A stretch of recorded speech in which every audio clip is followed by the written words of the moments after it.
How exactly do you think someone responds when they finally come to the conclusion that they will never be leaving prison until they are a bag of crushed up dust? That is currently what happened to Ksoo and ATK Scotty today when they were officially sentenced for the murder of Jacksonville rapper Lil Buck.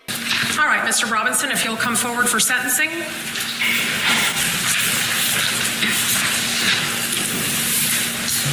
All right, Mr. Robinson, again, on July 31 of 2025, the jury found you guilty as charged in count 1 to murder in the first degree by unanimous verdict. And at this time, this court will then adjudicate you guilty of that offense and sentence you to the only lawful sentence that this court can impose, and that is mandatory life in prison. All right, then, Mr. Whitaker, of course, you sat through the trial, as did I, and on July 31, this jury did find you guilty both of count 1, murder in the first degree, and count 2, burglary with an assault and battery. A unanimous vote by the jury. And so today I will adjudicate you guilty of each of those 2 counts. And on count 1, the murder in the first degree, this court has no choice but to sentence you as required under the law to a mandatory term of life in prison without parole. January 15, 2020, police responded to a scene that sounded like it was more of a GTA heist mission instead of a normal Wednesday afternoon in Jacksonville, Florida. Girl, where's Charles? Was it Charles? They shot Charles McCormick. He has a black mask on. He has on a skull cap. He's running across the parking lot. I see that vehicle just pop out and it's gunning it. Another woman testified 2 men believed to be connected to the shooting burst into her home after the crime. Little did everyone know, the events from this day would forever change the state of Jacksonville's drill scene, one crash out incident at a time. That cool January morning started like any other for 23-year-old Charles McCormick, who was just starting his day pulling up to a work temp agency at a shopping center on Dames Point Plaza. He woke up, and little did he know, in the same parking lot he was arriving in, several masked men would be starting their days too. Only difference is they were starting theirs with murder on their mind at just 11 a.m. As rising Jacksonville rapper McCormick, aka Lil Buck, got out of his car, the group of masked men swarmed and took him out in broad daylight in a firefight that just lasted seconds. Bro, I swear, being a Jacksonville drill artist is damn near like a suicide mission. Nobody makes it out with their freedom or their lives. We know a lot of them are just products of their environment. However, there's one dude from Jacksonville, a man known for catching hats like a lid store, a man who's been seen laughing and giggling in court for his murder charge, a man who I would consider a legit demon, a dude named after cheese after all, Ksoo, the infamous shooter, known for taking out Jacksonville legend Julio Fulio's brother, and Lil Buck, when news just broke that he has officially been convicted for first-degree murder Based on the verdict of the jury finding you guilty. And it's honestly one of the most insane trials I've ever seen. From laughing in the courtroom, to his dad deciding to testify against him, to one of the people who did the crime with him and in the getaway car testifying and literally receiving nothing in return, to the level of disrespect that this dude has, straight posting stuff like going to the nail salon after murdering someone. We're truly in an era of serial killers turned rappers, and it seems like Ksoo is a Charles Manson of the rap game. While his freedom is currently cooked, there's no secret that the NHG top shotter made waves in the city of Jacksonville in his short career. So today, we gotta talk about the bodies that made Ksoo Jacksonville's top shooter famous, and apparently got him poised to spend the rest of his life behind bars. We're gonna get into it right now, but before we do, gang, I'm gonna need you to do something for me. Like, comment, subscribe. We're on the road to 30k subscribers. We are literally less than 3k away, man. By the end of this video, we can honestly get that. If everyone who watches it, make sure you subscribe and then hit that notification bell so whenever I post, y'all tapped in. Check out that merch at staysafeworld.com, link in the description, man. So let's get into this for chapter 1.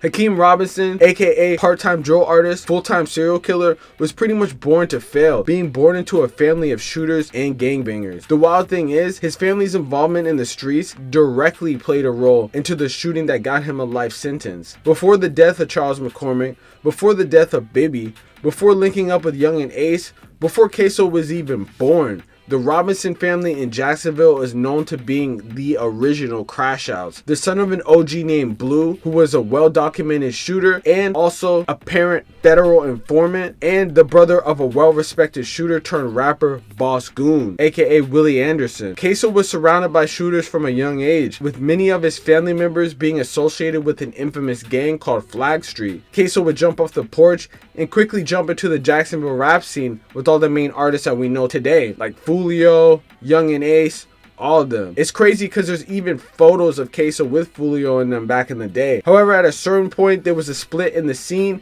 and the two sides ended up starting a war in Jacksonville that we see today between ATK and NHG, who Ksoo was affiliated with, and members of 6 Block, where Foolio was from. However, things got very real and personal for Ksoo for the first time when his brother, Boss Goon, and father would be targeted in a surprise ambush that would directly link to the murder that he got sentenced for today. By 2019, Ksoo's brother Boss Goon and his father Blue had recently gotten out of lengthy prison terms and were looking to change their lives around and focus on making music to do it. So in January of 2019, Boss Goon had a performance at a local strip club to try to build his career up in the city. He would pull up with his brother Crazy K and their dad Blue. Everything went well during the performance, and they all decided to hop into their truck and leave. That's when a car would pull up alongside them and air it out. First at 5, it's the news we hate telling you about, but it's a reality. Another violent night in Jacksonville. A total of 6 people shot. One person has died and 5 others were injured after gunfire erupted about 2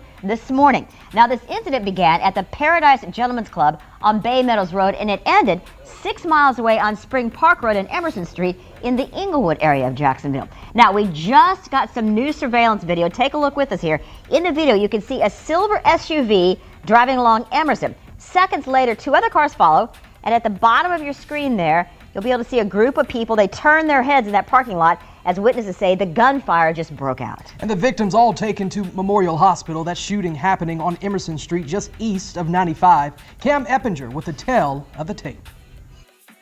That shooting happening just after 2 o'clock this morning right here along Emerson Road in the Spring Park area, right in front of this Ducky's Touchless Car Wash business, and you can still see some of the orange evidence markers still left here in the street. Now, police say 6 people were shot while riding in a Chevy Tahoe SUV, and after the shooting, the driver of the SUV drove straight to the hospital. 1 person died following the shooting. Police say that victim was about 25 years old. The 5 other victims' injuries ranged from minor to life-threatening. Shortly after the shooting, an SUV that matches the description of the victim's SUV could be seen on surveillance video. Blue would get several times hit in the back. Crazy K would get hit in the head twice but somehow survive. But Boss Goon, aka Willie Anderson, would get shot multiple times and die on the scene, unfortunately. The car would speed off and no leads on who did it would ever come up. This shooting profoundly affected the family, with Ksoo dad Blue apparently putting money on the head of whoever did the murder, but at the same time would go on the news and ask for justice. He wants people to know he's not retaliating for the murder of his son. I want justice for my son. I'm not sending nobody out there. They got quote unquote, I'm supposed to have hits. Which is a crazy juxtaposition.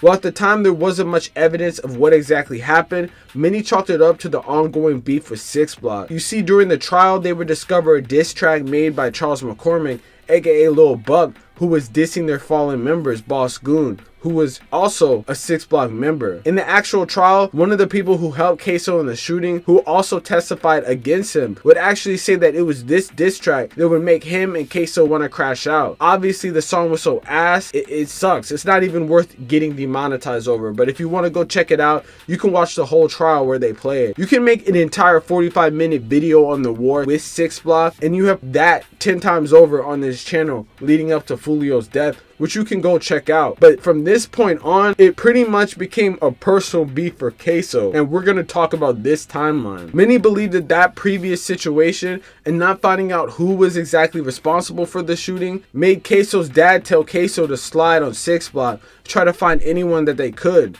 which ended up being Lil Buck. The first of 2 murders the pair of ATK Scotty and Ksoo would be accused of, which we'll get into in chapter 2.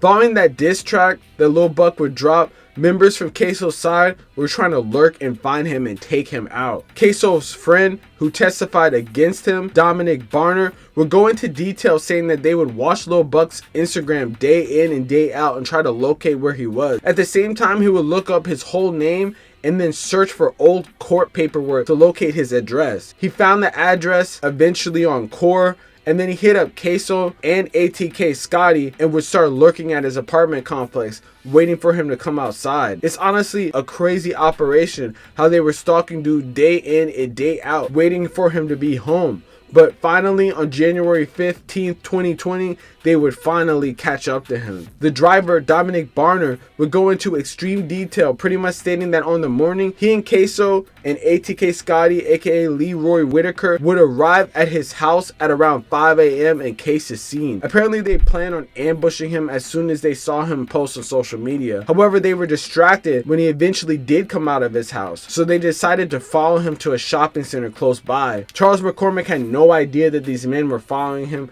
in two separate cars as he went to Dames Point Plaza on Merrill Road to go to an interview at a temp job agency. However, he would never make it home as Ksoo and Scotty would run out of the getaway car, chase him, gun him down, and get back in. A homicide.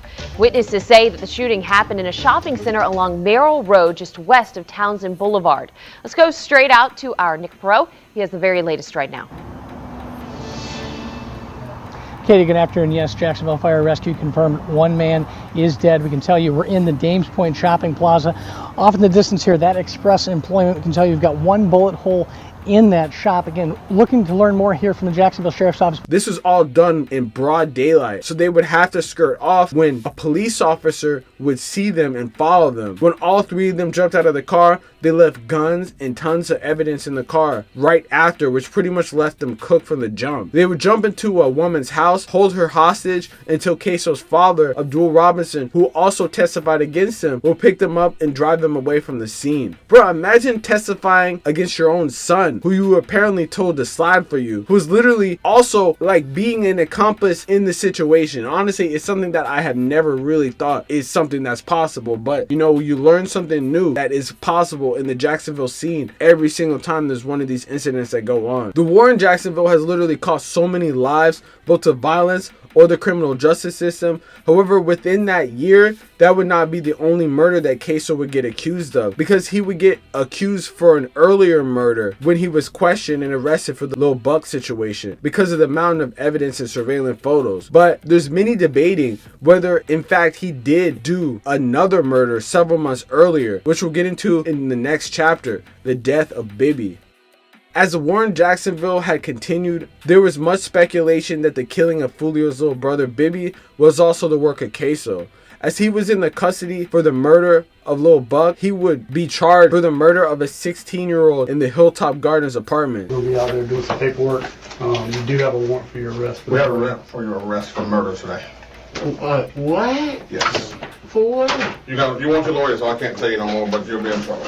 As with many people involved in the ATK 6 block beef, there was much back and forth online between many in these groups. Just days before his murder, Bibby would be seen dissing Ksoo in his Facebook comments on a post, and it was one of the many examples of dissing that we see throughout this whole situation. However, it would catch up to the 16-year-old Adrian Garner Jr. on the day of February 26, 2019. The fire erupts inside a Northwest Side apartment complex. It leaves this 16-year-old dead. Neighbors say that the shooting sounded like a war zone. 60 to 70 rounds had to be dropped in the course of maybe 15 seconds. Sky 4 captured the large crime scene outside the Hilltop Village apartment complex off 45th Street just before 3 this afternoon. For several hours, the backside of the apartment complex was taped off as investigators collected shell casings and other evidence. And while police have not released the victim's name, sources tell us it's Adrian Gaynor Jr. Tonight, News 4 Jax reporter Eric Avanier was there earlier and has the latest. Family members have identified the 16-year-old boy who was shot and killed inside the parking lot of Hilltop apartment complex as Adrian Gaynor Jr. They say he was employed at a local McDonald's, attended school regularly, and was beginning to get on the right track. The person or people responsible for his death has not been captured, which is why we are not identifying neighbors who say they heard what sounded like a plethora of weapons being fired. At around 3 o'clock, he would be last seen posted up at the gazebo in the Hilltop Apartments neighborhood when two mass assailants would pull up on him and start shooting like crazy. Neighbors would describe it sounding like Iraq outside. Police will respond just after 3 p.m. to reports of a shooting at the Hilltops apartment complex and find the body of Adrian Gardner in the main parking lot in the complex. There's been much discourse over who actually caught this body though, but police would apparently know for sure that it was Ksoo who committed this murder again with ATK Scotty. However, Fulio would be on record on IG Live saying that he doesn't believe that Ksoo actually committed this murder, which made people think that it was actually ATK Scotty who was behind his death. So now we got to get into the aftermath. So as you probably know, Ksoo was officially convicted for first-degree murder. ATK Scotty was convicted for first-degree murder and burglary. They haven't been sentenced yet, but if we were to guess, they're probably getting life because of a whole litany of crimes. He got testified against by his homie who was in the situation with him in the promise of possibly getting a reduced sentence of like 20 years when he was apparently supposed to get 40. Then his father testified against him. There was surveillance that they basically used to sort of like match him to the crimes with a whole DNA height database type situation, man. It honestly has him super cooked. He actually spoke out after the incident saying that he had an all-white jury and they basically convicted him because of racism, and his lawyers did an all-star job. You know, Young and Ace said that both of them are coming home soon, man. You know, it's kind of cooked. The only way they're coming home is some appeal, but I don't really see them coming home. There's so much evidence against him with several people testifying who were literally there after and during the incident, man. It's a crazy situation, and it kind of just shows that, like, there was a certain point where these dudes were, you know, getting clout off of these type of incidences or just, like, inferring that they had something to do with it, and it eventually caught up to them. And it just shows everyone from the original Jacksonville, like, scene, besides Young and Ace, even though he almost died, but everyone else is pretty much gone. Fulio is long gone. All these dudes are